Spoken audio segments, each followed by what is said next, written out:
Why is it that in this sick society, crime, or better said murder, is always punished, but at the same time, any other form of abuse, be it emotional, psychological, mental, spiritual maybe, these are never punished. These don't even seem to be taken into account too much.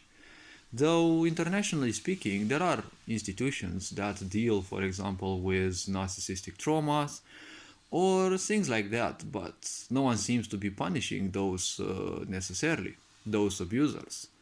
And you can also see the superficiality of this world when, if someone kills, everyone calls them a monster, especially the mass media. And, well, the point is, no one thinks, no one takes into account what the ideas were, right? The principles, the ideas that led to that person committing murder or suicide or whatever such act that ends up on television. Because no normal person would do such a thing, and well, in order to do such a thing, there needs to be a huge amount of trauma going on in one's life. So we live in a narcissistic society, that's for sure. And the point is very simple. What is a narcissist's greatest fear? Well, death, right? Because, and obviously murder, because they consider themselves perfect, and death is that what they consider the legality of life, right? It is illegal because it has to happen, and they don't like it, and it comes and steals their perfection, right?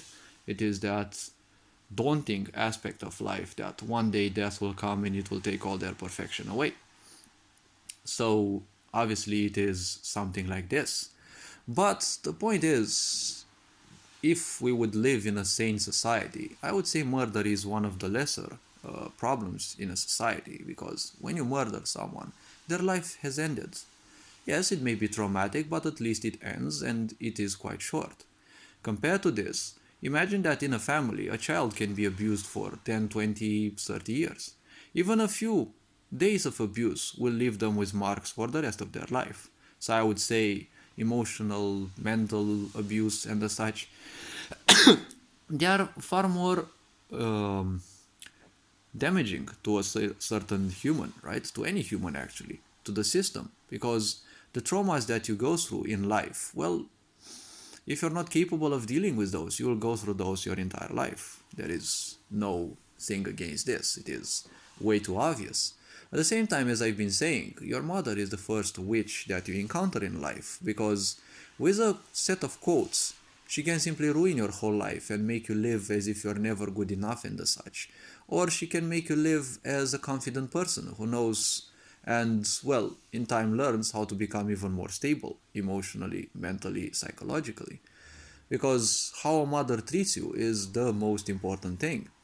If a parent ends up limiting the child's development because they're programming their child that they're never good enough because religion says so, society also says so, and they only project their insecurities and their own frustrations on the child, as in many cases it does happen, well, that is what I should say the greatest murder. Because, well, if you murder someone physically, well, that is it. It is done. There is nothing else to change.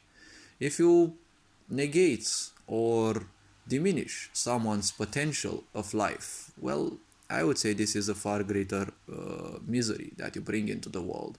And it should be punished even worse than death, because ultimately, diminishing someone's potential, someone's capacities in life, well, technically, you've turned them into an undead. If you look at a lot of the people in the world, they are kind of undead. They don't have any awareness or much awareness about everything that happens in the world. They simply live self-inhibited because whatever they say, they already render it as irrelevant. And I would say that is a miserable way of life. And sick societies always promote this because these people will easily become the police. They are easy to scare, so fear easily is a means of controlling them. And these people tend to be stupid, aka they don't know anything and they don't wish to know anything else. What they know is the only truth. You can see this has been happening throughout the entire history of humanity. If this is the kind of society that you're supporting, well, basically you're kind of a problem. And if you live in such a society, being adjusted to a profoundly sick society, that's definitely no measure of health. It's just a problem that stupid people think whatever they know is the only reality possible, and that is why they will also support the idea that they are the sane ones and everyone else is insane.